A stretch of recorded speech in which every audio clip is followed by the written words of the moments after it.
आप देख रहे हैं कुरुक्षेत्र और मैं हूं आपके साथ आलोक।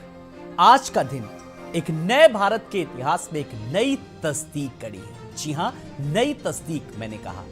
जब हम नए भारत की बात करते हैं, न्यू इंडिया की बात करते हैं, न्यू यूपी की बात करते हैं, जब देश के प्रधानमंत्री और मुख्यमंत्री योगी आदित्यनाथ, ऐसे में गंगा विलास क्रूज के रूप में एक नई उपलब्धि, एक बड़ी उपलब्धि के रूप में अगर बात करें तो देश के प्रधानमंत्री ने वर्चुअली जोड़ करके आज हरी झंडी दिखाई और तमाम सुविधाएं हैं इसमें, ये लगातार हम दिखा रहे हैं। लेकिन इसी बीच विपक्ष जो है वो तमाम सारे सवाल भी खड़े कर रहा है और इन तमाम सारे सवालों और जवाबों के बीच चर्चा आज मुख्य इस पर है कि इस गंगा विलास क्रूज को लेकर के जब हम विश्व पटल पर बात करते हैं, एक बड़ी उपलब्धि की, इस नई उपलब्धि की, लोगों को रोजगार मिलेगा और गंगा क्षेत्र को विकास से किस तरीके से जोड़ा जा रहा है, आर्थिक गतिविधियों को किस तरीके से नया रूप मिलेगा और इस क्रूज से पर्यटन को कितना बढ़ावा मिलेगा, अर्थ गंगा अभियान भी किस तरीके से चलाया गया, गंगा विलास क्रूज से विकास को कितनी गति मिलेगी। कुछ ऐसे सवालों के जवाब आज हम एक बड़े पैनल के साथ जानने की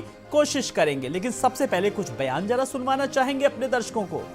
अभी आज मेरी काशी से डिब्रूगढ़ के बीच दुनिया की सबसे लंबी नदी जल यात्रा गंगा विलास क्रूज का शुभारंभ हुआ है। इससे पूर्वी भारत के अनेक पर्यटक स्थल वर्ल्ड टूरिज्म मैप में और प्रमुखता से आने वाले हैं।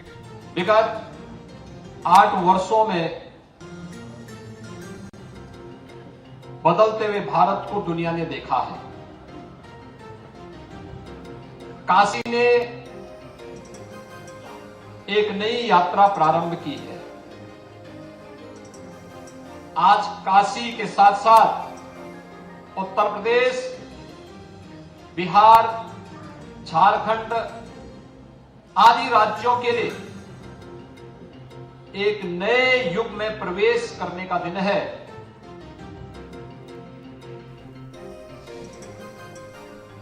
तो सवाल तमाम सारे हैं आज।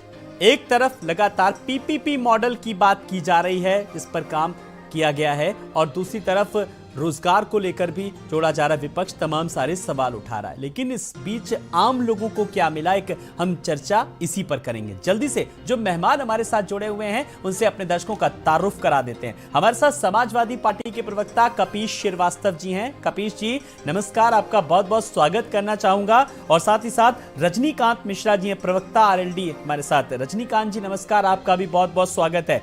हम्माम वहीद प्रवक्ता हैं कांग्रेस के। हम्माम वहीद जी नमस्कार, आपका भी बहुत बहुत स्वागत है। और पवन सिंह है, वरिष्ठ पत्रकार हमारे साथ। पवन सिंह जी नमस्कार, आपका भी बहुत बहुत स्वागत है। सवालों और जवाबों को सिलसिले को मैं आगे बढ़ाऊं, मैं अभी कोई राजनीति की बात नहीं कर रहा हूं, क्योंकि हम एक आम लोगों के लिए बात कर रहे हैं। एक बड़ी उपलब्धि है, एक न्यू इंडिया की बात की जा रही, न्यू यूपी की बात की जा रही। मैं आरोप प्रत्यारोप के बीच सबसे पहले वरिष्ठ पत्रकार पवन सिंह जी के पास आऊंगा। पवन सिंह जी, लगातार एक जिस तरीके से गंगा विलास क्रूज को लेकर के बात की जा रही है, एक बड़ी उपलब्धि के तौर पर देखा जा रहा है, आप इसे कितनी बड़ी उपलब्धि मान रहे हैं? और खास करके विपक्ष के सवाल का भी इसमें इनपुट है, उसका भी जरा मैं जवाब चाहूंगा पूरा। सबसे पहले धन्यवाद आरोप जी। मैं विपक्ष के आरोप प्रत्यारोप की बात की है। जी जी। कोरोना काल के बाद जिस तरीके से पूरे दुनिया में पर्यटन उद्योग बैठा था, और अब काशी की बात देख लीजिए। काशी में सारे होटल पिछले 1 साल से फुल चल रहे हैं, जब से विश्वनाथ कॉरिडोर बना है। और इसमें इन उपलब्धियों के संग एक नया इस मुकाम तक पर्यटन उद्योग को पहुंचाने में ये गंगा विलास क्रूज जो है एक मदद करेगा और एक बहुत बड़ी उपलब्धि है।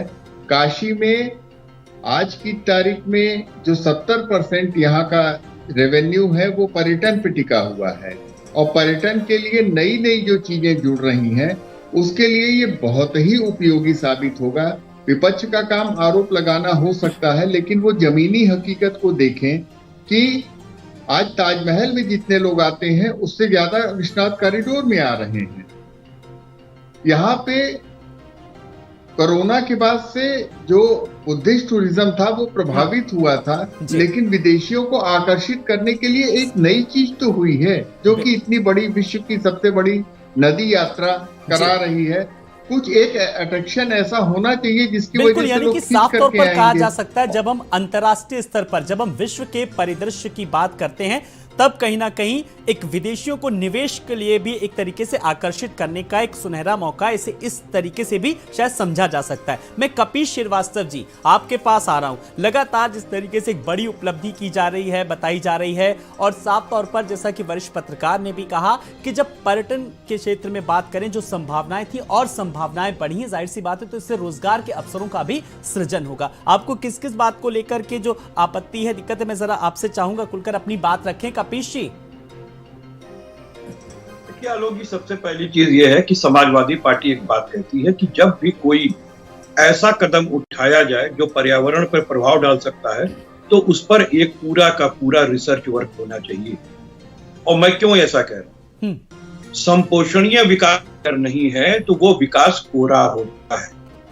जिस क्रूज पे इतनी नाज हम लोग कर रहे हैं, उसमें हमारे 0.5% का भारत भी कभी बैठ के उसका आनंद नहीं ले पाएगा। 51 दिन में आप 3000 किलोमीटर अगर आप जा रहे हैं, तो आप बताइए किसके पास इतने फुर्सत के दिन है? और जिस टूरिज्म की आप बात कर रहे हैं, तो टूरिज्म पहले से कम था क्या? और टूरिज्म में केवल क्रूज से आएगा या कॉरिडोर बनाने से आएगा? ये हतप्रभ कर देने वाली बातें हैं कि काशी की नगरी के अंदर पहले से पर्यटन में कोई अभिवृद्धि नहीं हुई। अंतर सिर्फ इतना है कि अब लोगों की नजर जो है वो आंकड़ों के हिसाब से होती है, और आंकड़ों की बाजीगर है हमारी सरकार। अब मैं दूसरी चीज कहता हूं, यही क्रूज अभी जब आ रहा था,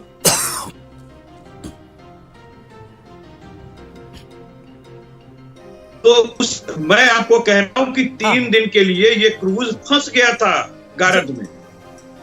गारद उसे कहते हैं कि जब आप नदियों का पेट खाली नहीं करते हैं और बाढ़ के बाद तमाम पत्थर और साथ में बालू, मोटा बालू, कंक्रीट, ये भरते भरते तलहटी ऊपर आ जाती है। और जब ऊपर आ जाएगी तो ऐसे जो पतन है वो निश्चित रूप से एक्सीडेंट्स भी होंगे उसमें। अच्छा। उसमें पेट्रोल भी फैलने वाला है। और ये चीज नहीं देखा गया, क्योंकि इससे पहले भी पटना से बंगाल के लिए जब शत्रुघ्न सिन्हा जी जहाज रानी मंत्री थे, तो उन्होंने विमानवाहक जो पोत हैं वो चलवाए थे। और वो फ्लॉप इसी वजह से हो गया, क्योंकि जब एक बाढ़ गुजरती है तो 6 महीने के अंदर फिर उसको आप खाली करवा पाना संभव नहीं होता है। तो ये तमाम सारी चीजें हैं। और मैं इसलिए कह रहा हूं कि भारतीय जनता पार्टी एक प्रचार की पार्टी है। अच्छा। एक प्रचार पाने की पार्टी है। क्यों? आपने देखा बिना किसी अचानक उसने नोटबंदी की। नोटबंदी का जो फैसला था वो देश को पीछे ले जाने वाला साबित हुआ। 2 करोड़ लोग साक्षात बेरोजगार हो गए। भले ही नोटबंदी को लेकर के करे, लेकिन इसके बाद कोर्ट आप ने किस जीएसटी तरीके उठा से लीजिए। सही ठहराया, अभी इसके आपको बाद भी आप पता होगा, जीएसटी आपको उठा लीजिए। वकील हैं, 32 पार आपको किस ज्यादा तरह? बेहतर पता मैं होगा। आपको चलिए, आलोक जी भी हमारे साथ जुड़ गए। आलोक वर्मा जी बीजेपी के प्रवक्ता हैं। आलोक जी नमस्कार, बहुत बहुत स्वागत करना चाहूंगा आपको। एक बड़ी उपलब्धि, एक आत्मनिर्भर भारत को लेकर के बात करें तो एक भारत श्रेष्ठ भारत के क्षेत्र में न्यू इंडिया की, न्यू यूपी को लेकर के आज काशी वासियों को जो सौगात मिली, एक बड़ी उपलब्धि। सबसे पहले शुभकामनाएं, क्या कहना चाहेंगे? लेकिन विपक्ष के सवालों पर भी जरा टिप्पणी चाहूंगा आपसे भी। बिल्कुल ठीक बात है। काशी की जो तरक्की हो रही है, उत्तर प्रदेश की जो तरक्की हो रही है, हिंदुस्तान की जो तरक्की हो रही है, मैं सुन रहा था समाजवादी पार्टी के अपने कपीश भाई को, पता नहीं क्या क्या निकाल के लेके आ रहे थे। पर्यावरण के जानकार भी वो कभी हो जाते हैं, कभी वो ज्योतिषाचार बन जाते हैं। मैं तो सोचता हूँ कि भैया आप हैं क्या? ठीक तरीके से राजनीति तो कर लेना। अगर ठीक तरीके से सियासत ही की होती उत्तर प्रदेश की, तो आज जो हालात समाजवादी पार्टी के साथियों की है, समाजवादी पार्टी की है, वैसी शायद ना होती। लगातार कोशिश लगातार कर रहे हैं ना, 2014 से लगातार, कभी किसी के साथ बैठते हैं, कभी किसी के साथ आ जाते हैं, लेकिन उत्तर प्रदेश के लोग उनको किनारे झटक देते हैं। तो क्यों झटक देते हैं? क्योंकि आपने उत्तर प्रदेश को बदलने के बारे में कभी सोचा ही नहीं। मैं तो देख रहा था कि 2001 में मैंने जो प्रश्न खड़ा राजनाथ किए जी जरा ने, उनसे पूछिए। उस समय मुख्यमंत्री थे। अरे कपिल भाई अब सुन लीजिए, मैं सुन रहा था आपको, सुन लीजिए। हाँ तो प्रश्नों का जवाब दीजिए। 2001 में राजनाथ सिंह जी उत्तर प्रदेश के मुख्यमंत्री थे। उन्होंने कल्पना की थी, एक ख्वाब बुना था, एक स्ट्रक्चर खींचा था कि नोएडा में एक अंतरराष्ट्रीय एयरपोर्ट होना चाहिए। और 2002 के बाद 2017 तक समाजवादी पार्टी और बसपा का शासन था, बसपा का समय था। 15 साल इन्होंने वहां शासन किया, लेकिन कभी भी ये कल्पना नहीं आप कर सकते। आपने देखा नहीं होगा कि नोएडा में अंतरराष्ट्रीय एयरपोर्ट बना। जिस दशा में उत्तर प्रदेश था उसी दशा में इन लोगों ने छोड़ दिया। परिवर्तन तो 2017 के बाद आया है ना। आज आपको उत्तर प्रदेश बदला बदला दिख रहा है। आज जो है आपको सड़कें दिख रही हैं, आपको एयरपोर्ट दिख रहे हैं। देश 2014 में आजाद हुआ है। एयर के रास्ते से कहीं जाना चाहें आप जा सकते हैं, आप जमीन में कहीं जाना चाह सकते हैं, जा सकते हैं। पूर्वांचल एक्सप्रेस जो प्रश्न मैंने किया उस पर जवाब ही नहीं है। जिस टॉपिक पे आपने बैठाया उसके किनारे है। फ्लाइटिस के का बुखार, चलिए ये आप अपनी एक उपलब्धि गिनाइए, लेकिन विपक्ष के मूल सवालों का भी जवाब चाहिए। रुक जाइए कपीश जी और आलोक जी, मैं आपके पास आऊंगा। हमारे साथ हम्माम वहीद जी भी हैं जो कि प्रवक्ता है कांग्रेस के। हम्माम जी, मैं आपसे जरा इस पर आज एक बड़ी उपलब्धि के बारे में सबसे पहले जरा आपकी भी प्रतिक्रिया चाहूंगा।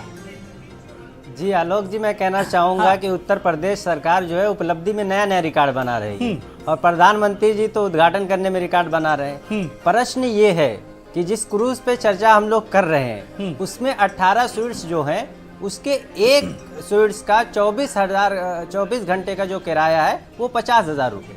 तो क्या पूर्वांचल का जो बेरोजगार युवा जो जिसके 17 पेपर लीक हो गए नौकरी के नाम पे, कभी एग्जाम होता है तो रिजल्ट नहीं आते, कभी ज्वाइनिंग होती है तो ज्वाइनिंग लेटर नहीं आता, तो वो बेरोजगार युवा उस पे जाएगा। सवाल ये बुनियादी है। बड़ी बड़ी उपलब्धि ये सरकार तो कर रही है, लेकिन सवाल पूर्वांचल के बेरोजगार युवाओं को, क्योंकि उत्तर प्रदेश एक युवा प्रदेश है और उत्तर प्रदेश के युवाओं ने जो जनमत दिया था भारतीय जनता पार्टी को वो रोजगार के लिए। आज जनता महंगाई से त्रस्त है। पूर्वांचल के किसान की बात करें, इन्होंने तो 24 लाख करोड़ रुपए पेट्रोल और डीजल से कमा लिया सरकार ने, लेकिन पेट्रोल डीजल की महंगाई से जो किसान है उसकी आय लागत जो है वो बढ़ जाती है। सारी सिंचाई, ट्यूबवेल, सारे सामान बढ़ गए जिसकी वजह से उसकी लागत बढ़ जाती है।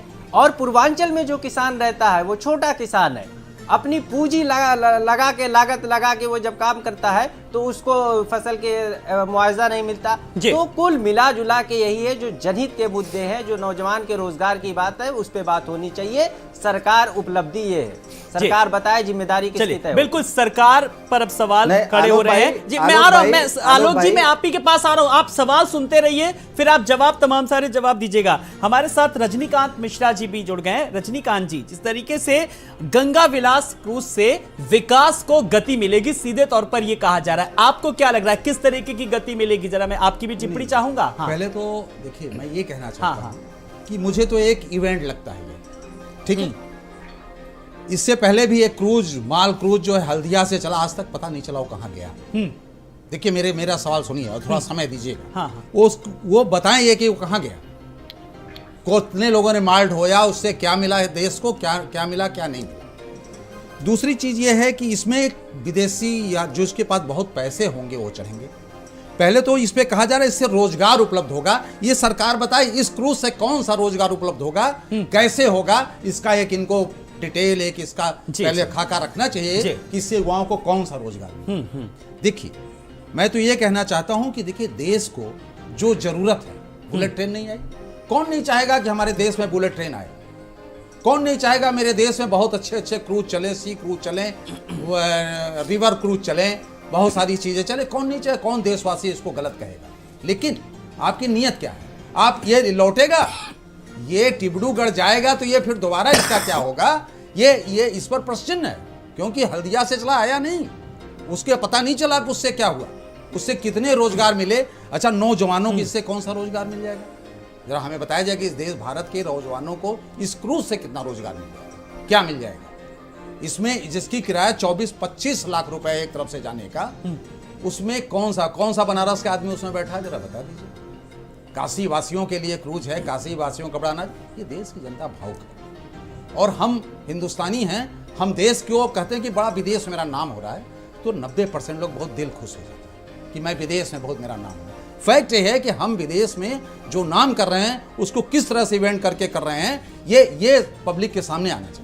ये सरकार को लाना चाहिए ना कि हम कहाँ से भेज देते हैं, कहाँ से कैसे कर लेते हैं, कैसे इवेंट कर लेते हैं, क्या करते हैं, देश का पैसा कहाँ लगा रहे हैं। देश का पैसा नौजवानों के रोजगार, इको गार्डन में बैठे नौजवानों के पास नहीं आएंगे। ये तमाम सारे सवाल हैं। नहीं, नौजवानों के पास बैठे प्रधानमंत्री जी झंडी दिखा रहे हैं वहां से। नौजवानों को झंडी कब दिखाएंगे? जो इको गार्डन में ठंडक में धरने दे रहे थे, कब दिखाएंगे धरना? चलिए, अब अब इस तरह के काम। जी, आपके तमाम सारे सवालों के जवाब। आलोक जी, अब देखिए, विपक्ष को पूरी तरीके से सुना, अब जो सवाल निकल करके आ रहे हैं, मैं कोई भी राजनीति की बात नहीं कर रहा हूं, जो विपक्ष ने सवाल उठाए और एक लेमैन के तौर पर जो हर शख्स के जहन में एक सवाल है, भाई इतनी महंगी सवारी है, जो कौन करेगा इतना महंगा टिकट लेकर के? आप लोग तो भाई कर सकते हैं, आप लोग तो वहां पर कुछ नहीं तो चिंतन शिविर ही कर लेंगे, एक प्रेस कॉन्फ्रेंस ही कर लेंगे इसमें, इस क्रूज में। हम जैसे आम इंसान कैसे करेंगे? और दूसरा सवाल जो है कि वो बेरोजगारों को रोजगार कैसे मिलेगा इससे, ये भी जरा आज आप समझा दीजिए किस तरीके से। और डिब्रूगढ़ जाकर के वापस नहीं आएगा, ये भी सवाल उठाए। अब इन सवालों का जवाब इधर उधर मत दीजिएगा, सवालों पर फोकस रहिएगा। जी आलोक जी। आलोक भाई, पहली बात, हिंदुस्तान बदल रहा है, अपना उत्तर प्रदेश बदल रहा है, लोगों की जेब में पैसा आ रहा है, नए उद्योग धंधे लग रहे हैं, कारोबार बढ़ रहा है, देश विदेश की कंपनियां आ रही हैं। आलोक जी कहां से आ रहा है? अब ये तो बता दीजिए कहां से आ जिसमें देखिए, बीच में बोलना नहीं चाहिए, लेकिन बोलना पड़ रहा है, कहां से आ रहा है पैसा? अरे आप सुन लीजिए भाई साहब, बता दीजिए। बीच में टोकेंगे तो कहां से आपकी बात होगी? आपने अपनी बात कह दी ना, कहां से आ रहा है? सुनेंगे आलोक जी, जल्दी आलोक जी को 2 मिनट का मैं पूरा मौका दे रहा हूं। देखिए, कई लोगों की बातों का जवाब देना होगा तो कई तरीके की चीजें हैं। इन्वेस्टर समिट होनी है, बड़ी इन्वेस्टर समिट होती है, देश विदेश की कितनी कंपनियां आ रही, बताने की जरूरत नहीं है। पहले भी हो चुकी है। दूसरी चीज, जब भी कोई शहर बदलता है, जब भी कोई शहर विकसित होता है, बनारस कुछ समय पहले किस कंडीशन में था, आज भी किस तरीके का था, किस तरीके से हमने वहां मंदिरों का जीर्णोद्धार किया, किस तरीके से बनारस की तस्वीर बदली, चाहे बनारस की बात हो, अयोध्या की बात हो, चाहे किसी और शहर की बात हो। इससे होता क्या है, जब कोई शहर बदलता है तो बड़े होटल में अगर कोई देश विदेश का सैलानी आता है तो 7 लोगों को रोजगार मिलता है, और अगर कोई देशी सैलानी आता है और किसी छोटे होटल में रुकता है तो कम से कम 3 लोगों को रोजगार मिलता है। तो अगर सवाल है कि इस बड़े इंफ्रास्ट्रक्चर से नागरिकों को क्या मिलेगा, नागरिकों को लेकर के बात आ रही है, ये भी जल्दी से बता दीजिए, इस सवाल का भी जवाब। हाँ, अरे कुछ दे ही नहीं रहे, जवाब क्या देंगे? अरे नहीं दे रहे, आलोक जी से पूछ लेते, फिर मैं कपिल जी के पास आऊंगा। जी, वहां के जो लोकल लोग हैं उनको रोजगार मिलेगा, कुछ जो ऑटो उद्योग है उसको बढ़ावा मिलेगा, जो होटल उद्योग है उसको बढ़ावा मिलेगा, जो खान पान है उसको बढ़ावा मिलेगा। तो मुझे लगता है केवल मैं बनारस की बात नहीं कर रहा हूं, किसी भी शहर की बात आप कर लीजिए, जो शहर विकसित होगा, जो शहर बढ़ेगा, जहां देशी विदेशी सैलानी आएंगे, जाहिर सी बात है वहां डॉलर में पैसा भी आएगा, लोकल लोगों को भी रोजगार मिलेगा। तो हमारी तो कोशिश यही है कि शहर बदले।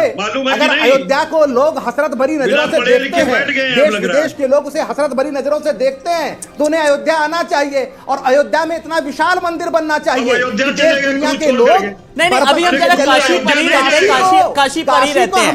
आपके सवाल का जवाब देखिए, विपक्ष को रास नहीं आ रहा है और लगातार विपक्ष भी सवाल किस तरीके से उठा रहा है। कपिल जी, उनको अरे जन्नत बन जाए उत्तर प्रदेश में, तब भी समाजवादी पार्टी के लोगों को, कांग्रेस के लोगों को, बसपा के लोगों को रास नहीं आएगा। रास क्यों नहीं आएगा? क्योंकि उनकी सियासत खड़ी किस पर हो, विकास की बात वो बोल नहीं पाते। सारे गठबंधन का जो समीकरण था वो लगा चुके, कहीं कुछ असर नहीं। गठबंधन के समीकरणों की बात नहीं कर रही, वो उनकी खत्म हो गई। युवाओं को लेकर के, बेरोजगारों को लेकर के, अगर भारतीय जनता पार्टी के साथ, मुझे भी अभी भी आलोक जी इस सवाल का जवाब नहीं मिला। कपिल जी, लगातार आप लोगों को देखिए नसीहतें भी मिल रही हैं। डिप्टी सीएम केशव प्रसाद मौर्य ने भी ट्वीट कर कहा कि उनको क्रूज और नाव में फर्क नहीं पता। ये भी ट्वीट देखिए किस तरीके से ट्रोल हो रहा है। देखिए, सबसे पहली चीज तो ये है कि केशव प्रसाद जी को क्रूज और नाव में फर्क मालूम है, लेकिन इस देश की गरीब जनता के और अमीर लोगों के बीच का अंतर नहीं मालूम। भाई, जो जितनी खाई आपने बढ़ानी चाहिए बढ़ा ली, पूरी देश की उठा के संपदा 2% लोगों के हाथ में आपने रख दिया है। इससे कोई मुकर सकता है क्या? पिछले अभी ये कह रहे थे डॉलर की बात, डॉलर आएगा। अरे डॉलर जा रहा है, आपको मालूम नहीं है? आप पता कर लें, अरे डॉलर डॉलर भी मिलेगा, रुपया भी मिलेगा सर। थोड़ा मोड़ा नहीं गया है। जब दुनिया का सैलानी, देशी विदेशी सैलानी अगर बनारस आएगा तो डॉलर में भी लेके आएगा, पैसा भी लेकर के आएगा। और जो लोकल लोगों को आपने उनके हाथ में छोड़ दिया था, अरे डॉलर लेने के रोजगार की चिंतन कर रहे हैं। कपिल भाई जो अच्छी चीज है, विघ्न संतोषी होना कोई बहुत अच्छी बात नहीं है। अगर कुछ अच्छा हो रहा है तो मुझे लगता है कि उसे अप्रिशिएट करने की जरूरत है। कि हमारे आप में, मिश्रा जी में, आलोक भाई को भी मैं जानता हूँ, हम लोग अपने पैसे से उस पर नहीं बैठ सकते हैं, सपना नहीं देख सकते उस क्रूज पे बैठने का, क्योंकि क्रूज पे बैठने का जो सपना है वो हमारे 2 बच्चों की पूरी फीस है, ग्रेजुएशन तक की। अच्छा कपिल जी, अब आप क्या चाहते हैं? इस डिबेट में एक ब्रेकिंग न्यूज चल जाए कि आलोक वर्मा जी बीजेपी के प्रवक्ता जुड़े और उन्होंने कहा इस पैनल को वो अपने खर्चे से क्रूज में पूरी तरीके से घुमाएंगे डिब्रूगढ़ तक। अब आप ये चाहते हैं क्या? क्यों Alok ji, are you agree with me? आज कर दीजिए ऐलान, तो ये तो आज की बहुत बड़ी ब्रेकिंग न्यूज हो जाएगी। समाजवादी पार्टी की सरकार में समाजवादी लोगों ने अच्छा खासा पैसा कमा लिया, उनको चिंता करने की जरूरत नहीं है। अच्छा, आपने भी कमा लिया, उन्होंने भी कमा लिया, हम जैसे आम लोग फिर कैसे करेंगे? हम लोगों के लिए कुछ ऐलान कर दीजिए। खैर चलिए, मैं आऊंगा। मैं एक बार आलोक भाई, भारतीय जनता पार्टी के लोग सेवा करते आते हैं, देश की तस्वीर बदलने आते हैं, उत्तर प्रदेश की तस्वीर लगातार हमने बदली है। पवन जी, कुल मिलाकर के देखिए तमाम सारे सवालों के जवाब थे। अब सुनिए वरिष्ठ पत्रकार जी को, जरा मैं उनका वर्जन लूंगा। पवन सिंह जी, लगातार युवाओं की बात हो रही है, बेरोजगारों की बात हो रही है, लेकिन अभी भी विपक्ष के सवाल वहीं के वहीं हैं। बात अंतरराष्ट्रीय परिदृश्य की हो रही है, विश्व पटल की हो रही है, लेकिन चीज वहीं की वहीं है, समस्याएं वहीं की वहीं हैं। हालांकि बहुत बड़े लेवल पर ग्लोबल इन्वेस्टर्स के तहत किस तरीके से जो पैसे लाने की बात भी की जा रही है, लेकिन जो नाविकों की दिक्कतें हैं, रोजगार की दिक्कत है, वो जस की तस बनी हुई हैं। आलोक जी, सारे पैनल के जो लोग अभी विपक्ष के लोग बोल रहे थे, तो तमाम तरीके के विकास को लेकर के, और काशी में कुछ हुआ नहीं, कैसे यहाँ पे हो रहा है, और ये सरकार केवल प्रचार की सरकार है। एक छोटा सा आपको उदाहरण दे रहा हूँ।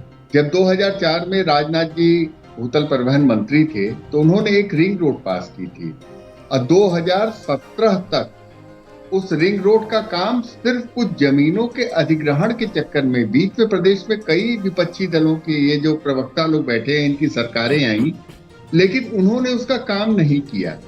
और वो रिंग रोड किसी भी जगह, मतलब काशी का पूरा बैकबोन आज उस रिंग रोड पे टिका हुआ है। सारे बाहर से आने वाले वाहन बाहर से निकल जाते हैं, ट्रैफिक का लोड कम हुआ है। उसको रिंग रोड जब नहीं थी तब क्या स्थिति थी, और सोच लीजिए कि 17 साल तक एक छोटा सा जमीन अधिग्रहण का छोटा सा काम, कुछ पैच का बाकी था, वो इन लोगों ने पूरा नहीं कराया। दूसरी चीज, बेरोजगारी की, डॉलर कहाँ से आएगा पैसा यहाँ के लोगों को? अरे उस क्रूज के संग 50 आदमी आएंगे तो यहाँ के ही होटल में टिकेंगे, वो डॉलर के रूप में 2 दिन तक यहाँ पे किराया होगा। वो केवल क्रूज पे चढ़ने वाले आ रहे हैं या केवल जब भारत भ्रमण पे आएंगे तो आएंगे? आपने तो ऐसी बात की जिसका कोई हदीस है। अरे आप इसको पूरे प्रदेश के ऊपर कल्पना करिए ना। नहीं, आप किस तरीके की बात कर रहे हैं? आपकी बात मेरे समझ में नहीं आ रही है। उनके यहाँ क्रूज की कमी पड़ गई है। नहीं, आप करिए ना, कायदे से करिए, पत्रकार के दृष्टिकोण से देखिए। संस्कृति को जानने नहीं रुक रहा है, आप वहाँ पे भी ये रुकेगा और वहाँ पे भी होटल में जाएंगे लोग, वहाँ पे भी पैसा उतना ही जाएगा। पारदर्शिता से देखिए। तो रिंग रोड की बात आप कर रहे हैं, आधा किलोमीटर का नदी ये नहीं मिला पाए, रिवर फ्रंट आपके सामने 1 करोड़ रुपया अपव्यय हो गया। पवन सिंह जी ने उस पर नहीं सवाल उठाया, क्योंकि सिंह साहब आप उठा भी नहीं पाएंगे। 2004 से लेकर 2017 तक जो पैसा फंड स्वीकृत था वो काम नहीं हुआ था, मैं उसकी याद दिला रहा हूँ आपको। बीच में आपको सरकार रही है, बताने के लिए तैयार नहीं है। आप उसकी बात करेंगे, अभी तो हो रहा है, आप दिखा दिए कि पूरा हो गया। क्रूज चल जाएगा क्या? ये क्रूज पटना में 3 दिन फंसा था, हल्दिया में जो गया वो लौट करके नहीं आया विमान, ये आपके सामने है। और आप केवल तारीखों की पुल बात है। कार्गो सर्विस को लेकर जो आपने दावा किया है, कार्गो यहाँ से कलकत्ता के बीच में लगातार कई कार्गो यहाँ से जा चुके हैं। नदी का पर्यावरण कैसे सुधरेगा? जो इवेंट हुई मुझे आप बताइए कि जब नदी को आप खाली नहीं करेंगे, सतही पे ही आप क्रूज चलाएंगे, तो जो मत्स्य पालन उसमें है उसको कितना नुकसान होगा, ये आपने कभी परिकल्पना की है कि उसके अंदर जीव जंतु कैसे रहेंगे? मत्स्य पालन क्या नदियों संपोषणीय से ही विकास होता को है या सुनेंगे, तालाबों से? पवन सिंह को सुन लेंगे। पवन जी अपनी बात रखिए जल्दी से। कभी आपने रुक जाइए, इनको सुना। संपोषणीय विकास पढ़ा है? ठीक है। कभी इन्वायरमेंटल साइंस या लॉ पढ़ा है? ना पढ़ा हो तो पढ़ लीजिए पहले, जी फिर आइएगा। अब कपिल जी, अब मुझे हस्तक्षेप करना पड़ रहा है। आप वरिष्ठ पत्रकार पर ही सवाल उठाएंगे। ये राजनीतिक दलों की या युवा की विपक्षी दलों की एक परिपाटी से बन गई है जी। आप हर चीज को राजनीतिक दृष्टि से क्यों देखा जा रहा है? आलोक जी, मैं जरा इस सवाल का जवाब आपके पास आ रहा हूँ। सवाल ये है कि जब हम अंतर्राष्ट्रीय परिदृश्य में बात कर रहे हैं, हमेशा क्या विपक्ष ने एक माइंड सेट कर रखा है क्या? G20 की अगुवाई किस तरीके से भारत कर रहा है? एक आर्थिक पैमाने से बड़े पैमाने पर अंतर्राष्ट्रीय स्तर पर भी तो चीजें आ रही है, वो नहीं दिख रहा है क्या कि एक माइंड सेट कर लिया है विपक्ष ने? आलोक जी, मैं इस सवाल का जवाब जरा आपसे चाहूंगा। पत्रकार पर आप क्यों सवाल उठा रहे हैं? आप वरिष्ठ पत्रकार पर आप अपनी पॉलिटिक्स करिए, अपनी राजनीति करिए ना। क्या आपने जी। क्रोध में शोध किया? जी अगर शोध नहीं किया तो आलोक मुझे भाई, जवाब उनके हाँ, दीजिए। नहीं, सुनो, आलोक जी अब अपनी बात रखिए जी। चीजें भी ये देखना आप नहीं पत्रकार पर चाहते। सवाल मत उठाइए विपक्ष। अच्छी जी। चीजें, बेहतर चीजें भी हाँ। ये देखना नहीं चाहते। बिल्कुल। कल जहाज रुक जाएगा, कल ये हो जाएगा, कल वो हो जाएगा। अरे साहब, आज देखिए ना, आज हमने ये जुर्रत की है, हमने ये हिम्मत की है। आज भारत इतना बदला है कि एक पानी में भी हम जहाज चला सकते थे। आज के समय में क्या होता था जरा बताइए ना साहब, जरा बताइए ना। गायत्री प्रजापति क्या करते थे बुंदेलखंड में? बुंदेलखंड में नदियों के साथ वो क्या करते थे? बालू कहां बेचते थे? मोरंग कहां बेचते थे? समाजवादी पार्टी के जो चेहरे थे, जो बड़े चेहरे थे, वो क्या करते थे? आपको तो अच्छी तरह पता, उस समय तो आपने एक भी सवाल नहीं उठाया। अरे आज पौष्टिक समय है साहब, आप पर्यावरणविद भी बन गए हैं। अरे साहब, जब भी कोई नया काम होता है, कोई बढ़िया काम होता है, तो मुझे लगता है विघ्न संतोषी बनने की जरूरत नहीं है। विपक्ष में होने का मतलब ये नहीं है कि आप हमेशा निगेटिव वे में ही जाएं, निगेटिव रास्ते में ही जाएं, 36 का आंकड़ा ही आपको रखना है। अरे साहब, आपका भी उत्तर प्रदेश बदल रहा है, आपका बनारस बदल रहा है, आपका अयोध्या बदल रहा है। कोई भी सरकार बदले, कल आपको उत्तर प्रदेश के लोगों ने मौका दिया था, आज हमको मौका दिया है। क्या चर्चा चल रही है? मैं बात कर रहा हूँ गंगा विलास क्रूज को लेकर के, और बात नोटबंदी की हो रही है। विपक्ष कर रहा है वो नोटबंदी जिसको लेकर के कोर्ट अपना रुख साफ कर चुका है पूरी तरीके से। कोर्ट ने क्या कहा है? जी कोर्ट ने कहा है कि वो क्या कहा है बताइए तत्व के तहत आते हैं जी। कोर्ट उस पर फैसला नहीं कर सकता जी। अरे कोर्ट, मैं तो अरे साफ कपिल बात भाई, लेकिन उसके बाद चुनाव हुए, जनता ने भी तो अपना वोट दे दिया। आप भले ही अपना राग आप दे रहिए बता दीजिए आलोक भाई, नोटबंदी का एक फायदा आप बता दीजिए जी। आलोक जी को छोड़ दीजिए, आप ही बता दीजिए जी कि नोटबंदी का क्या फायदा अरे मिला। कपिल भाई जी, अगर किसी दिन हमेशा नोटबंदी पे डिबेट होगी ना, अगर तो आप जरूर बने वो फैक्ट रहेंगे, लेकर के बैठूंगा और तो कपिल जी उत्तर आपको प्रदेश के बताऊंगा लोगों जिन के सवालों मन के में जवाब कभी आज इतने जगह सालों नहीं से बना आप मांगते पाएंगे। आ रहे डिबेट में, उस दिन बताऊंगा आपको अच्छे से सवालों के जवाब। ठीक है, मैं रजनीकांत जी आपके पास आ रहा हूँ। कुल मिलाकर के जो सवाल प्रयोग, वाकई में जब न्यू इंडिया की बात की जा रही है, न्यू इंडिया में क्या वाकई में खामियां हैं बताइए जी। मैंने पहले चलिए कहा अपनी कि बात रखिए। हाँ। पहले ही मैंने कहा कि कौन नहीं चाहेगा कि मेरे देश में बुलेट ट्रेन चले, कौन नहीं चाहेगा कि मेरे देश में अच्छी अच्छी जहाजें चले, रिवर चले, रिवर क्रूज चले, सी क्रूज चले। कौन नहीं चाहेगा? कौन भारतीय नहीं चाहेगा कि मेरा देश डेवलप हो? बिल्कुल। लेकिन बात ईमानदारी से होनी चाहिए, उसमें पारदर्शिता होनी चाहिए, उसमें सारी चीजें ढंग की होनी चाहिए जिस पर भरोसा किया जा सके। देखिए अभी वो कह रहे हैं अयोध्या, अयोध्या क्या इन्होंने बना दिया कि कोर्ट ने बना दिया? पहले ये बता दें कि सरकार ने अयोध्या का फैसला कर दिया कि कोर्ट ने कर दिया? अगर इन्होंने कर दिया तब तो बड़ी बात है कि भाई अब ये सरकार में है तो ये कोर्ट को, जज को दबा के फैसला कराते भाई, हैं। हमने नहीं, कहा, मेरी बात सुनिए, हमने देखिए आलोक की बात सुनिए, आप बात हमने सुनिए। कहा कि अयोध्या में भव्य विश्वनाथ मंदिर बनना कॉरिडोर, चाहिए। मेरी बात सुनिए आप। अयोध्या में भव्य मंदिर बनना चाहिए क्योंकि अयोध्या को भगवान एक के मिनट, एक मिनट, मेरी बात सुनिए। जी के नाम से आप बात पहचाना सुनने के जाता बाद है। डालिए। तो मुझे लगता है कि अगर भव्य मंदिर बनेगा, मंदिर आपका नहीं है, तो देश मंदिर दुनिया मेरा के भी है। सैलानी वहां पर आएंगे। मैं भी और मंदिर में यही पूजा पूरा करता हूं, उत्तर मैं भी प्रदेश मंदिर में बनना जाता हूं। चाहता है। मेरी बात सुनिए। बनारस में भव्य मंदिर बनना चाहिए। गंगा, देखिए मैं ये कहना चाहता हूं कि देखिए बनारस में अभी जैसे डेवलपमेंट हुआ, काशी विश्वनाथ कॉरिडोर का ये खूब दिखाया गया, बढ़िया से दिखाया, टीवी मीडिया ने दिखाया, वही दिखाया जो दिखाना चाहते थे। अभी भी आप बनारस के घाटों पर पैर स्लिप कर जाएगा। अभी भी काशी विश्वनाथ कॉरिडोर का काम पूरा नहीं हुआ है। आप देख लें आलोक जी जाके, आलोक जी वहां बैठ जाएं, बनारस जाएं। हमारे पवन सिंह जी वरिष्ठ पत्रकार, मैं उनके ऊपर सवाल नहीं उठा, लेकिन वो देखें बनारस के गड्ढे भी देखें। बनारस में जो कह रहे हैं कि पुलों के नीचे दुकानें बन रही हैं, मुझे लगता है एक बार फिर बनारस ऐसी चले दुकानें जाइए। लखनऊ में बना के आप बनारस और आज चले नदियों के जाइए। किनारे फेंकी अगर हुई है। आपने पहला वाला बनारस देखा होगा तो आज अरे मैं रोज मैं हरदम बनारस जाता हूँ, हफ्ते में 2 बार बनारस जाता हूँ। नहीं, आप शायद नहीं जाते होंगे। चलिए, इन्होंने मेरी हो बात सकता है सुनिए। कि एमएसटी बनवा रखा हो। चलिए, मैं जाता हूँ बनारस। देखते होंगे। मेरा चलिए, बनारस मुद्दा काम, ये मैं नहीं जाता है। हूँ बनारस। जी, चलिए, आप जो है इस तरह की बात ना करें जी, बनारस का डेवलपमेंट देखिए, जी, बहुत चलिए। सारी जगहों पर जाइए। अच्छा, वरिष्ठ पत्रकार जी पवन जी हैं। पवन जी चूंकि वहीं से बिलोंग करते हैं, वहां की संस्कृति, वहां की सभ्यता, वहां के परिवेश को बखूबी समझते हैं, इसीलिए हमने खास अपनी डिबेट में आज आमंत्रित किया था। पवन जी, एक बहुत अहम सवाल, जिस तरीके से आज सवाल उठ रहे हैं बनारस को लेकर के, वहां की जो कायाकल्प को लेकर के बात तो की जा रही, लेकिन कुछ उदाहरण भी दिए विपक्ष ने। आप चूंकि वहां पर स्थानीय निवासी, आप जरा वहां की असल तस्वीर बताइए जल्दी से, एक पत्रकार के नजरिए से। साहब, मैं आपको पहले ही इस डिबेट की शुरुआत में बोल चुका हूं कि टूरिज्म पूरे वर्ल्ड में जिस समय बैठा हुआ था, उस समय यहाँ पे बूम पे चल रहा था। यहाँ के होटल अभी भी फुल चल रहे हैं। तो दुनिया में बैठे और जितना ये तो गलत जितना गोवा और ये होटल ताजमहल का में लोग मैनेजमेंट नहीं आपने जाते कब हैं, से उतना कहां से और आंकड़े रिकॉर्ड यहाँ इकट्ठा पे किए आ हैं रहे पत्रकार हैं। महोदय? नंबर 1 चीज, नंबर 2 ये चीज, होटल का कि वहाँ मैनेजमेंट का आंकड़ा आपने छोटी-छोटी- कहां से पाया है?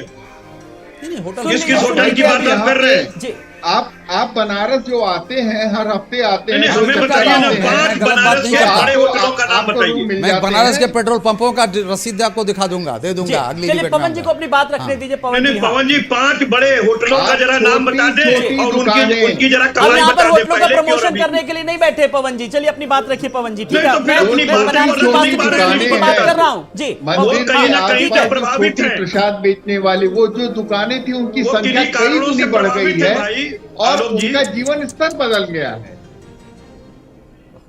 आप उसको महसूस नहीं करते हैं, करना नहीं चाहते हैं। जी, आप वहां पे आ करके देखिए, उनसे बात करके देखिए कि उनका जीवन बदला है कि नहीं कॉरिडोर रुके होने से। या दुकानें पहले कितनी थी, अब कितनी हो गई जी। हैं, उसके बावजूद उनकी कमाई बढ़ी है। जी। कपिश जी, देखिए, हालात बदले, तस्वीर बदली, और एक कहा जा सकता है एक बदलाव की शुरुआत तो हुई है कम से कम, अगर इसे इसी तौर पर देखा जाए तो। कपिश जी, देखिए, सबसे पहली चीज तो हम ये कहेंगे कि बदलाव अच्छे के लिए ना होना चाहिए। और मैं आपसे बार बार निवेदन कर रहा हूं कि ये क्रूज जब आ रहा था काशी को, 3 दिन ये गारद में पटना के गाय घाट में फंस गया था। और आप पता करा लें कि फंसा था कि नहीं फंसा था। और ये तमाम जगहों पर रुकता रहा, फंस करके आया, निकाल करके लाया गया। और ये जो हमारे मिश्रा जी ने बात उठाई है कि मालवाहक पत्तन गया था, वो लौट करके नहीं आया, उस पर क्या प्रकाश डाला इन दोनों लोगों ने? भाई, मैं तो सिंह साहब से भी कहता हूं, पत्रकार हैं, और दूसरा ये आलोक भाई हमारे भाजपा के हैं, उस पर जवाब नहीं दे रही है। और मैं तीसरी बात कह रहा हूं, जिस क्रूज की इतनी बड़ाई हो रही है, उस क्रूज से भारतवासियों को क्या लाभ है? ना उस पर पर्यटन मिल सकता है, ना उस पर जॉब मिल सकती है। हाँ, ये जरूर है कि ऐसे तमाम क्रूज जब उतरेंगे और तमाम छोटी बड़ी आलोक नावें वर्मा जी उतरेंगी, ने नहीं दिया। तो आलोक जी निजात से पूछिए। भाइयों की आलोक चीजें जी, निकल देखिए, जाएंगी। नाराजगी है। देखिए, आप सवालों के जवाब आज नहीं दे रहे हैं, देखिए, है ना। अब कपिश जी के सवालों को दे दीजिए ना, समूचा विपक्ष अब भैया, पूछ रहा है। देखिए, चाहे वो रोजगार को लेकर के हो, चाहे वो स्थिति को आलोक लेकर भाई, के हो, आप गुमराह कर रहे हैं। देखिए, ये आरोप लग आलोक रहा है। भाई, मुझे हाँ। मुझे आलोक भाई, हाँ। उनका काम है, या कह लीजिए उनका पेशा है आरोप लगाने का। हम कुछ भी बदल के रख दें, उत्तर प्रदेश के लोग हमारे बदलाव को महसूस करें, लोगों की ज़िंदगी में हमारा बदलाव दिखाई पड़े, सड़कों पे, आकाश में, जमीन पे, जल में क्रूज अगर का हमारा सपना विकास यहाँ दिखाई पड़े, बैठे हुए परिवर्तन लोग नहीं दिखाई देख पड़े, पाएंगे। तब भी हमारे यहाँ कपिश भाई जितने लोग देखना बैठे नहीं हुए हैं, चाहेंगे। इस क्रूज में जरा बैठने का तुलना सपना करके नहीं देख देखिए ना, पाएंगे। कपिश भाई उस पे नहीं और आप कह रहे बोलते, हैं भारत में उस पर बदलाव नहीं हो जाएगा। बोलते जब मुख्यमंत्री गजब के आवास इंसान के है बगल भाई। में गजब उनके के एक इंसान मंत्री है। जी बैठ करके बुंदेलखंड की नदियों को खोद डाला करते थे। कौन उनका नाम नहीं जानता? मुझे कपिल भाई अब उस समझ पर में बात आ रहा है। नहीं रुकिए, करते, आलोक जी, नदियों के साथ क्या आलोक बदलाव जी, करते हैं। हमने जहां से शुरू आज वहीं जो पर है, है, आज सवाल मैंने- भी वहीं पर अटके हुए। क्रूज में बैठने मैंने का कहा सपना कि कब आम आज आदमी का जो साकार मंत्री है, होगा? वो इस कहाँ सवाल गया? का जवाब पवन सिंह दे जी, आप दीजिए बताइए। आलोक ये तो वर्मा आलोक जी। नहीं जवाब दे पा रहे हैं। भैया, आप भी आप- जवाब दीजिए। अरे आलोक जी, आलोक हाँ, भाई हाँ, और कपिश भाई, हाँ। आलोक भाई, कपिश भाई, आप हिंदुस्तानी लोगों को इतना गरीब क्यों समझते हैं भाई? आलोक कब भाई, तक आप चाहते हैं कि कोई आप जो जवाब दौर दे में नहीं उत्तर रहे हैं। प्रदेश के लोग, हिंदुस्तान के लोग आदरणीय रहे? पवन सिंह जी अरे से आज जवाब लोगों चाह की रहा हूं। आय बढ़ी है, आप लोगों वो की आपसे जिंदगी अच्छा बढ़ी है, जवाब आप दे रहे हैं। देखना नहीं चाहते, वो बात अलग की है। आज काला मैं पैसा नहीं, भगवान आज सिंह जी से सफेद चाह रहा पैसा हूं कि लोगों वो के जवाब पास दें। है। लोग कारोबार लगा सकते हैं, लोग देश दुनिया में जा सकते हैं, नए क्रूज उद्योग पर धंधों के लगाएंगे, बारे में पकौड़ी बेचेंगे, सोच चाय सकते हैं। बेचेंगे। तो ये उत्तर प्रदेश अगर आप प्रधानमंत्री जी ने देखना तो चाहें कहा तो कि देश देखिए, में रोजगार और अगर की आप कमी नहीं नहीं भी है। देखना चाहें तो युवा अपनी जाए आंखें पकौड़ी बंद कर बेचे, लीजिए, चाय कोई बेचे। दिक्कत नहीं है। और नाली के उत्तर गैस प्रदेश से के चाय लोगों को बनाए। परिवर्तन ईंधन दिख फ्री रहा है। देखिए, जो ईंधन टेस्ट फ्री चलिए होता मान है, लिया जैसे लोग कि माना जा रहा है वो चुनावों में होता है। देखिए, हमने 2022 मान में लिया 35 कि साल बाद दिख रहा योगी है। समय बहुत आदित्यनाथ कम है, एक फाइनल कमेंट में चाहूंगा हमाम जी, एक फाइनल कमेंट। कुल मिलाकर के आपको लग रहा है कि किस तरीके से तस्वीर बदल रही है इस परिदृश्य के बाद, कितनी तस्वीर बदल रही है? जब देश के प्रधानमंत्री ने कहा था कि जब डिजिटल इंडिया की हम बात कर रहे हैं, अब दुनिया जो है वो ग्लोबलाइजेशन हो गया है, वो सांप सपेरों के नाम से नहीं जाना जाता है, किस तरीके से अब एक मोबाइल की क्लिक पर आधारित है। आप उसकी ओर बढ़ते कदम देख रहे हैं आप? आलोक जी, अभी आपके चैनल यहीं पे मुख्यमंत्री जी का भाषण चल रहा था कि इससे रोजगार के अवसर है। तो सवाल इस पे है कि इस क्रूज से उत्तर प्रदेश के और खास तौर से पूर्वांचल के युवाओं के कितने रोजगार मिलेंगे, कैसे मिलेंगे जी, इस पे बात होनी चाहिए। और जो क्रूज पे 18 सूट्स है उस पे 36 लोग जाएंगे जो 50,000 रुपया 24 घंटा का पे करेंगे। तो युवा उत्तर प्रदेश का जो है वो बेरोजगार है, उसके पास कोई काम है ही नहीं, पैसा है ही नहीं, वो कैसे क्रूज पे जाएगा? और दूसरी बात अभी बिजनेस समिट की बात हो रही थी, अगर उत्तर प्रदेश में भय का माहौल नहीं होता, खुशहाली का माहौल होता, तो मुख्यमंत्री को दूसरी राजधानी नहीं जाने पड़ते, लोग निवेश वहां से आता। बड़े बड़े पैसा, सरकारी पैसा खर्चा करके इन्वेस्ट समिट कराई जाती है, एमयू साइन होते हैं, लेकिन धरातल पे कुछ नहीं होता। सवाल ये है कि ये सरकार प्रचारबाजी में, इवेंटबाजी में माहिर है, और सरकार की इवेंटबाजी अब चलने वाली नहीं है। जनता जान चुकी है, जाग चुकी है, और कांग्रेस पार्टी युवाओं की आवाज उठाने का काम करती है और जनहित के मुद्दों को उठाने के आवाज हम काम करते हैं। और जो जनता के सवाल होंगे कि क्रूज से कैसे रोजगार आएगा, वो हम पूछेंगे। ये सवाल अभी भी बना हुआ है, क्रूज से कैसे आखिर रोजगार मिलेगा और किस तरीके से धन आएगा। एक फाइनल कमेंट में आपसे भी चाहूंगा, रजनीकांत जी। देखिए, मेरे दो ही सवाल हैं जो मैंने पहले ही बताया कि भाई ये इनको ये क्लियर करना पड़ेगा कि इस क्रूज से भारत को क्या मिलने जा रहा है, देश को, उत्तर प्रदेश को क्या मिलने जा रहा है। इससे जो ये कह रहे हैं कि इससे बहुत डेवलपमेंट हो जाएगा और रोजगार बहुत मिलेगा, इस पर ये क्लियर करें, साफ करें, बातें साफ करें। तीसरी चीज है कि इन्वेस्टर समिट की बात ये कर रहे हैं, पिछली बार भी हुआ, धरातल पे कुछ नहीं, इस बार होने जा रहा, क्या हकीकत में आएगा, मैं उसका स्वागत करने लायक होऊंगा, ये मैं पूछना चाहता हूं आलोक जी से कि भाई पिछली बार तो आपने ऐसा काम किया कि कोई स्वागत करने लायक नहीं रहा जी। ठीक है कपिल जी, आपका भी एक फाइनल कमेंट में चाहूंगा। देखिए, रजनीकांत जी ने भी अपनी बात रखी और हमाम जी ने भी अपनी बात रखी। नहीं आलोक जी, देखिए, हम एक बात ये कहते हैं, बहुत सीधी बात, कि हम उन सपनों के लिए अभी नहीं तैयार हैं जो हमारे देश के 99.5% लोग नहीं देख सकते, न चढ़ सकते, न सीढ़ी पे पैर रखने की हिम्मत कर सकते। दूसरा, उस क्रूज में पकौड़ी चाय की दुकान नहीं लगेगी, कोई गरीब आदमी उस पर जाके कमाई नहीं कर सकेगा। तीसरी बात, सिर्फ इस क्रूज पे चढ़ने के लिए कोई विदेशी सिर्फ भारत नहीं आएगा, वो वैसे भी आता है। ये बेवकूफ बनाने वाली बातें। और अगर इससे कुछ शॉप खुल रही होती, अगर इससे कोई इन्वेस्टमेंट आ रहा होता, तो भी बात समझ में आती कि लोगों को रोजगार मिल जाएगा। ये बिना किसी रिसर्च के शुरू किया गया क्रूज है जो एक हफ्ते के अंदर दम तोड़ देगा, और आप इसी बात पे डिबेट करा रहे हो जी। आलोक जी, देखिए, तमाम सारे जो सवाल हैं, क्रूज से भारत को क्या मिलेगा, रोजगार कैसे मिलेगा, और किराए को लेकर के एक आम आदमी की पहुंच से, यानी कि ये सब चीजें बड़ी दूर की बात नजर आ रही है। एक फाइनल कमेंट इसी पर चाहूंगा। आलोक भाई, जहाज जब चलेगा, ऐसा तो है नहीं कि असम तक सीधा चलता हुआ सीधे असम चला जाएगा। अरे जगह जगह रुकेगा, वहाँ जो सैलानी जो जहाज पे सवार होंगे, लोकल मार्केट में जाएंगे, लोकल लोगों को रोजगार मिलेगा, लोकल जगह पे छोटी सोच की बात क्या करते हैं यार, पकड़ाने की कोशिश मत कीजिए। और बात टर्की के रुकेगा तो होटल में जाएगा, ये सब कौन सी बात है? अच्छा हो रहा है, ये बेकार बात है, तो ये अपना समझाइए, ये मत समझाइए। और देश की जनता को गुमराह की बात कीजिए, ये गलत बात है। आप चैनल पे बैठ के बहुत सारे ये गलत बात है। आलोक जी, पहले आप गलत बात कर रहे हैं। अरे आप लोग भी इतने बड़े राजनीतिक दल के इतनी जल्दी क्या गुमराह होने वाले क्या? हमाम जी और रजनीकांत जी। जी चलिए, एक फाइनल कमेंट आज की डिबेट का, वरिष्ठ पत्रकार पवन जी। पवन जी, आज की जो डिबेट का एक अगर मैं कंक्लूजन के तौर पर जरा चाहूंगा कि आपसे एक फाइनल कमेंट।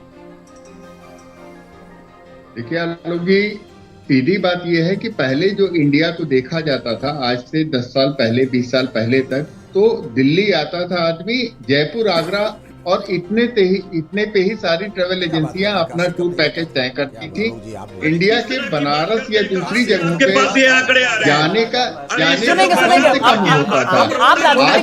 पत्रकार की आवाज आज की तारीख में तमाम देशों के लोग जो अलग अलग जगहों से अलग अलग जगहों को देखना चाहते हैं, उसमें एक नया पहलू जुड़ा है। ये क्रूज से कितना रोजगार पैदा हो जाएगा, कितना रेवेन्यू आ जाएगा, ये बात की है, लेकिन ये शुरुआत है और सार्थक शुरुआत। बिल्कुल साफ तौर पर विपक्ष को भी शायद इसी चीज को समझने की जरूरत है। कितना इससे इन्वेस्ट आएगा ये नहीं है, लेकिन बड़ी बात है एक शुरुआत हुई है, एक इस तौर पर भी समझा जा सकता है। आप सब मेहमानों का बहुत बहुत शुक्रिया। कपीश जी आपका भी, आलोक वर्मा जी आपका भी, रजनीकांत जी आपका भी, हम्माम वहीद जी आपका भी, पवन सिंह आपका भी बहुत बहुत शुक्रिया। तो जिस तरीके से गंगा विलास क्रूज को लेकर के आज चर्चा की कि आज क्या मिलेगा इससे देश की जनता को सबसे बड़ा और बेरोजगारों को क्या मिलेगा, लेकिन साफ तौर पर सवाल वही हैं जो डिबेट की शुरुआत में रहे थे। लेकिन जैसा कि वरिष्ठ पत्रकार ने कहा कि आज की इस डिबेट में कि एक शुरुआत के तौर पर इसे जरूर देखा जा सकता है। नमस्कार।